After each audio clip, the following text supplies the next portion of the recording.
دنیا پھر لی، زندگی گزر گئی، قبر کنارے پہنچ گیا، ہر صفت کی امت میں شان دیکھی ہے، اخلاق کی کمی دیکھی ہے، بہت کمی دیکھی ہے۔ عرب و عجم فقیر ہیں، میرے نبی والے اخلاق کا چیپٹر کلوز ہو چکا ہے۔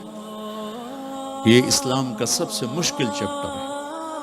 میرے نبی نے کہا سب سے وزنی ان اثقل شیء یوضع فی المیزان حسن الاخلاق، سب سے وزنی چیز جو نامہ اعمال میں رکھی جائے گی وہ اخلاق ہے۔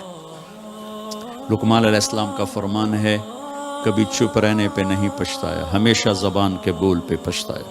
میرے بھائی بہنوں، اپنی زبان کا بول ہم ٹھیک کر لیں، کیوں کہ یہ جان پر وزن ڈالتے ہیں۔ ایک آدمی آئے گا، اس کا ترازو ایسے ہو رہا ہوگا، ایسے اسٹیبل نہیں ہو رہا، جب یوں جائے گا تو اس کا دل نیچے، جب یوں آئے گا اس کا دل اوپر، تو یوں ہو رہا، اب وہ موت ہوتی تو مر جاتا، یہ ایسے ہو رہا، ایسے ہو رہا، ایسے ہو رہا، ایسے ہو رہا۔ ایک دم ایک بادل آئے گا اور اس کے سیدھے ہاتھ والے پلڑے میں بیٹھ کر اس کو ایسے کرتے ہیں تو اس کی جان میں جان آئے گی۔ تو وہ فرشتے سے پوچھے گا تولنے والے، بھائی یہ کیا چیز ہے؟ وہ بادل سے کہے گا یہ تیرے اخلاق ہیں جو آج تجھے بچا کے، یہ تیرے اخلاق۔ نماز نہیں کہا، روزہ نہیں، حج نہیں، زکوٰۃ نہیں، ذکر نہیں، تلاوت نہیں، کہ یہ تیرے اخلاق ہیں جو آج تجھے بچا کے۔ بھائیو، بازار میں جو چیز کم ہوتی ہے اس کا ریٹ زیادہ ہوتا ہے، جو زیادہ ہوتی ہے اس کا ریٹ کم ہوتا ہے۔ میرے نبی نے یہ جو ہمیں اخلاق کا سودا دیا ہے، یہ انسانی مارکیٹ میں ہے ہی کوئی نہیں۔ ہے ہی کوئی نہیں کا مطلب ہے بہت کم ہے۔ جو مرد عورت اسے لے لے گا بہت بڑی قیمت لگوا لے، بہت بڑی قیمت لگوا لے گا۔ تو میرے نبی نے کہا زبان قابو میں رکھنا۔ اور معاذ وہ ہستی ہیں جن کو آپ نے کہا قیامت کے دن میری امت کے علماء کا جھنڈا معاذ کے ہاتھ میں ہوگا، یہ وہ شخص۔ اور میں 4 سال پہلے جماعت میں اردن گیا، ان کی قبر پہ گیا تو خوشبو پھیلی ہوئی تھی، میں سمجھا چادروں کی خوشبو جو قبر پر پڑی تھی۔ تو ایک صاحب مجھ سے کہنے لگے یہ خوشبو آپ کو محسوس ہو رہی؟ وہ بھی وہیں کھڑے تھے مزار میں۔ کہا جی۔ کہا یہ چادروں سے آپ سمجھ رہے ہیں؟ میں کہا جی ہاں۔ کہا سونگو۔ میں نے چادروں کو سونگا، کوئی نہیں۔ اس نے کہا یہ قبر سے آ رہی، جب سے یہ بندہ یہاں سویا ہے یہ قبر سے آ رہی۔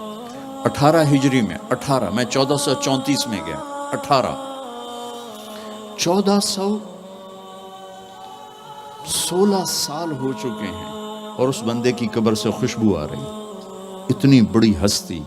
اور ان سے یوں کر کے سمجھایا کہ معاذ یہ زبان قابو میں رکھنا۔ میرے بھائیو، انسان اپنی نیچر نہیں بدل سکتا، وہ ٹورانٹو میں رہے یا وہ چاڈ میں رہے یا وہ میں تو ان صحراؤں میں پھرا ہوں، زندگی کا خوفناک نقشہ دیکھا ہے، ہزاروں سال پرانی زندگی۔ انسان اپنی نیچر میں میٹھے بول کا محتاج ہے اور کڑوے بول کا زہر برداشت نہیں کر سکتا۔ سانپ کے زہر کا علاج موجود ہے، کڑوے بول کا علاج موجود کوئی نہیں ہے۔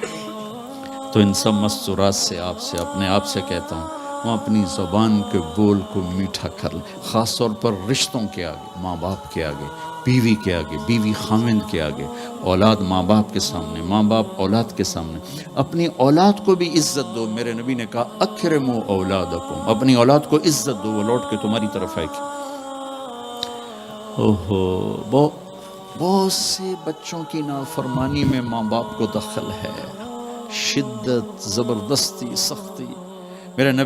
میرے نبی اپنی بیٹی فاطمہ کو کیا عزت دیتے تھے؟ آپ تشریف فرما دو، بیٹھے ہو، بس فاطمہ کمرے میں گھر میں تشریف لاتی ہیں، میں باپ ہوں، میں بیٹھا ہوں، بیٹھا رہنا چاہیے، لیکن آپ یوں کھڑے ہوتے، آپ کھڑے ہوتے، فاطمہ داخل ہوئی، آپ کھڑے ہوتے، وہیں نہیں کھڑے ہوتے، آگے بڑھتے تھے اور یوں چومتے تھے، بوسہ لیتے تھے، پھر ہاتھ پکڑے پکڑے پکڑے آ کر ان کو چارپائی پہ بٹھاتے تھے، اس کے بعد خود بیٹھتے تھے۔ یہ میرے نبی نے اولاد کو عزت دے کے دیکھا۔ ہم تو اولاد کو اپنی ملکیت سمجھ کے رگڑا دے دیتے ہیں، وہ باغی ہو جاتے ہیں۔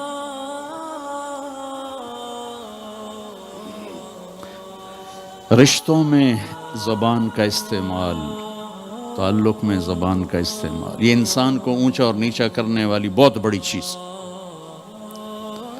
اس لیے جب کبھی غصہ ہو چپ ہو جاؤ، بولنا نہیں۔ غصے میں آدمی صرف نبی صحیح بول سکتا ہے، غصے میں صرف نبی صحیح بول سکتا ہے، باقی کسی میں یہ طاقت نہیں کہ غصے میں وہ صحیح بول سکے، لہذا چپ ہو جاؤ، گزرنے دو لہر کو، اس کے بعد جو کہنا چاہتے ہو کہو، ورنہ پتہ نہیں کیا ہو جائے۔